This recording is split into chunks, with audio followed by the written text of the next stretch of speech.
दोस्तों, क्या आप जानते हैं सुहागन स्त्री विधवा स्त्री से कुछ ऐसी चीज़ें हैं जिससे वो विधवा स्त्री से ले लेती हैं तो उस स्त्री के जीवन में दुख, दरिद्रता और संकट आने लगती है। क्या आप जानना चाहते हैं वो कौन सी चीज़ें हैं जिसे सुहागन स्त्री को विधवा स्त्री से नहीं लेनी चाहिए?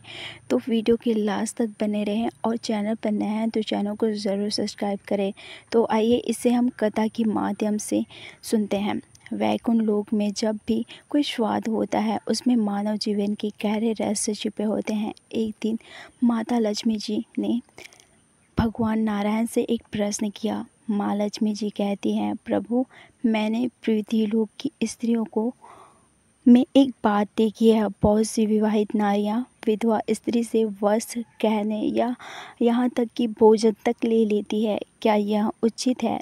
तब नारायण जी कहते हैं, देवी, यह प्रश्न बहुत बड़ा है। सुनो, शास्त्रों में स्पष्ट रूप से कहा गया है कि विवाहित स्त्रियों को विधवा स्त्रियों से वस्तुएं ग्रहण नहीं करनी चाहिए। तो लक्ष्मी जी कहती हैं, परंतु स्वामी, क्यों?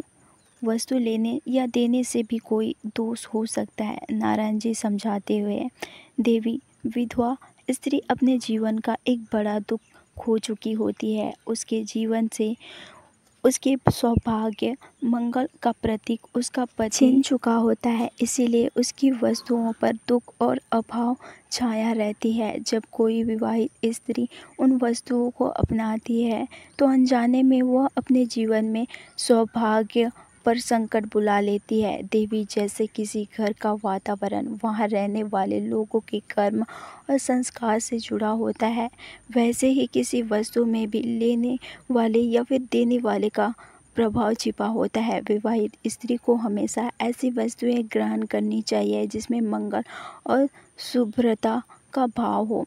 कहा जाता है कि यदि विवाहित स्त्री विधवा स्त्री से सिंदूर, चूड़ी, बिछिया या गहने जैसी वस्तुएं ले लेती है तो उसके विवाहित जीवन में भी संकट आ सकता है। उसका सुहाग कमज़ोर पड़ सकता है और उसे काफ़ी सारे दुख का सामना करना पड़ सकता है। देवी, इसका अर्थ यह नहीं कि विधवा स्त्री अपवित्र है, नहीं, वह तो समाज का अभिन्न अंग है और उसका भी सम्मान करना चाहिए। परंतु जो वस्तुएं उसके जीवन की परिस्थिति से जुड़ी है वो विवाहित स्त्री को नहीं लेनी चाहिए। तो दोस्तों, इस कहानी के माध्यम से आप लोगों को समझ आ ही गया होगा। अगर आप ऐसा करते हैं तो आज से ही करना छोड़ दें और चैनल पर नए हैं तो चैनल को सब्सक्राइब करके वीडियो को एक लाइक ज़रूर कर दें।